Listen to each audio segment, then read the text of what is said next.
Genesis chapter 38. Judah and Tamar. About this time, Judah left home and moved to Adullam, where he stayed with a man named Hira. There he saw the Canaanite woman, the daughter of Shua, and he married her. When he slept with her, he became pregnant and gave birth to a son, and he named the boy Er. Then he became pregnant again and gave birth to another son, and he named him Olam. And when he gave birth to the third son, she named him Shelah. At the time of Shelah's birth, they were living at Kezib.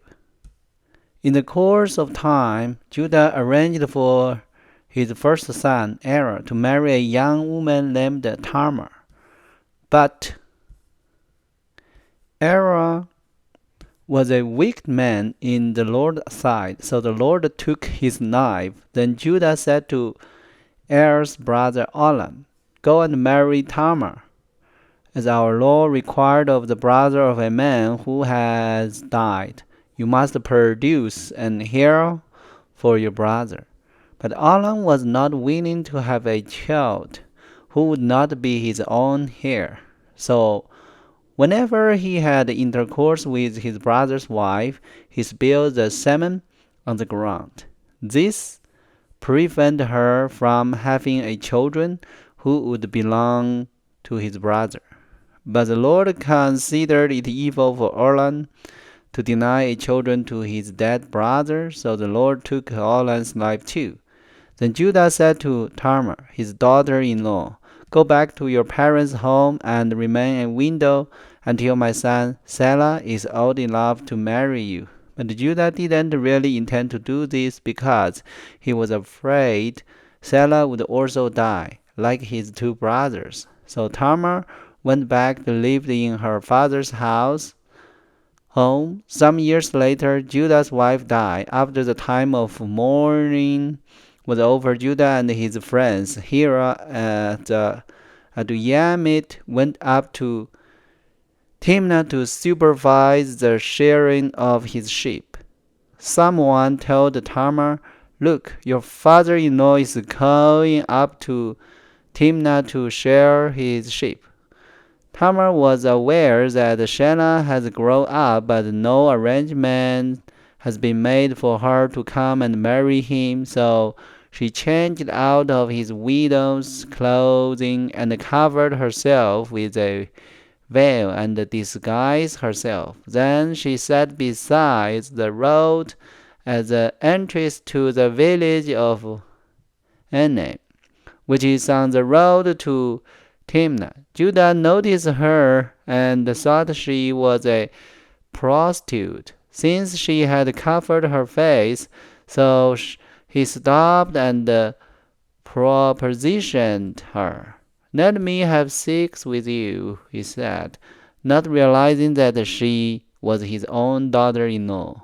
"How much will you pay to have a sex with me?" Tamar asked. "I will send you a young goat from my flock," Judah promised. "But what will you give me the guarantee that you will send the goat?" She asked. "What kind of guarantee do you want?" he replied. She answered, "Leave me your identification seal and the cord and the walking stick you are carrying." So Judah gave them to her. Then he had intercourse with her, and she became pregnant. Afterward, she went back home, took off his veil, and put on her widow's clothing as usual. Later, Judah asked his friends Hira the Adullam to take the young goat to the woman and to pick up the thing he had given her as his guarantee. But Hira couldn't find her, so he asked a man who lived there, "Where can I find the shrine prostitute who was sitting beside the road at the entrance to Enaim?" "We've never had a shrine prostitute here," they replied. So Hira returned to Judah and told him, "I couldn't find her anywhere. and the men of village claim they've never had a shrine prostitute there. Then let her keep the things I gave her. Judah said, I sent the young goat as we agreed, but you couldn't find her. We'd be the laughing stock of the village if we went back again to look for her. About 3 months later, Judah was told, Tamar, your daughter-in-law, has acted like a prostitute, and now, because of this, she is pregnant. Bring her out and let her be burned, Judah demanded. But as they were taking her out to kill her, she sent this message to her father-in-law. The man who owned these things made me pregnant. Look closely whose seal and cord and walking stick are these? Judah recognized them immediately and said, She is more righteous than I am, because I didn't arrange for her to marry my son Sarah. And Judah never slept with Tamar again. When the time came for Tamar to give birth, it was discovered that she was carrying twins. While she was in labor, one of the baby reached out his hand, and the midwife grabbed it and tied a scarlet string around the children's wrist, announcing, This one came out first. But then he pulled back his hand, and out came his brother. What? The midwife exclaimed. How did you break out first? So he was named Paris.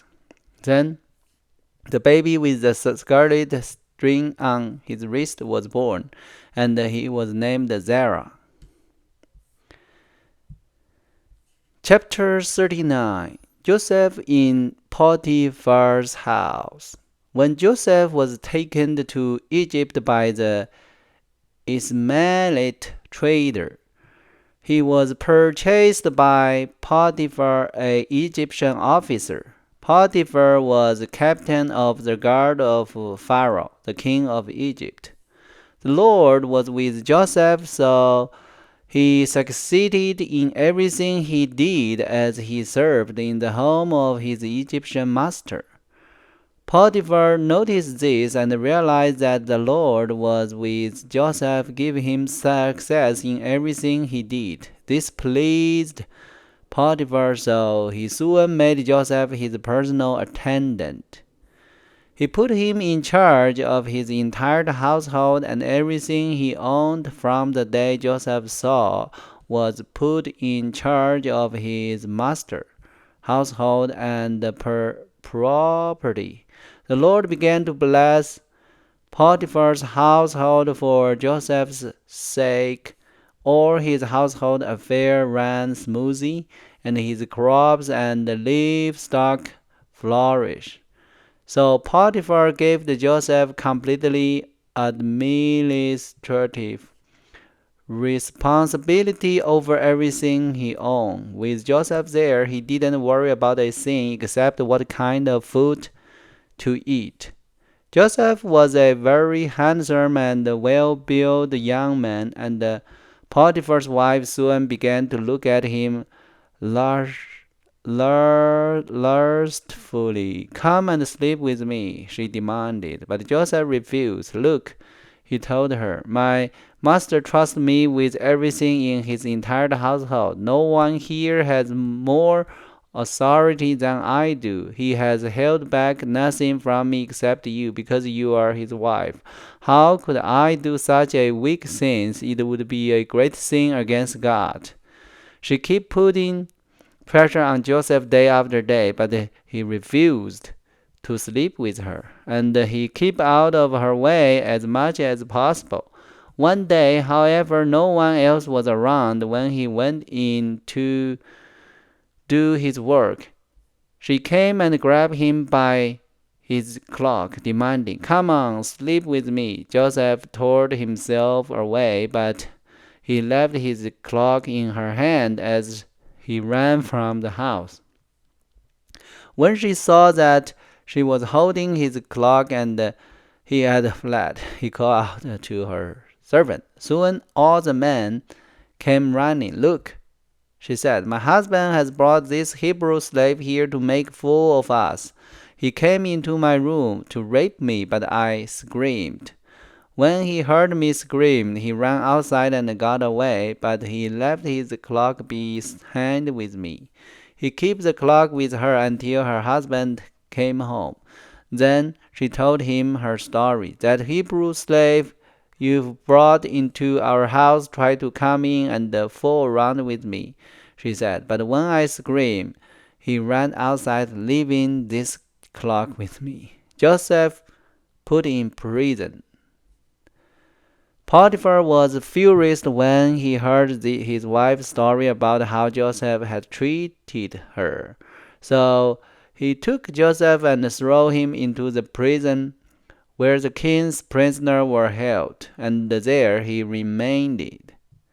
But the Lord was with Joseph in the prison and showed him his faithful love. And the Lord made Joseph a favorite with the prison warden. Before long, the warden put Joseph in charge of all the other prisoners and over everything that happened in the prison. The warden had no more worry because Joseph took care of everything. The Lord was with him and caused everything he did to succeed. So that is chapter 38 and 39. It's a two different story. One is talking about Israel son Judah, the three sons story, and with his daughter-in-law. So I think that is story is we still knowing today, and it's talking about. And also another story is about Egypt. What happened Joseph? Because Lord always with Joseph. So Joseph, whenever happened to Joseph always succeed to doing something, even in the prison. But also Joseph is very strong faith to follow Jesus. So I think that is compare Jacob's different son. One is Judah, another one is Joseph. They are very different. So that's why God always with Joseph. So that is chapters 38 and 39 of Genesis. Hope everybody like it. God bless everyone. Let's see you tomorrow.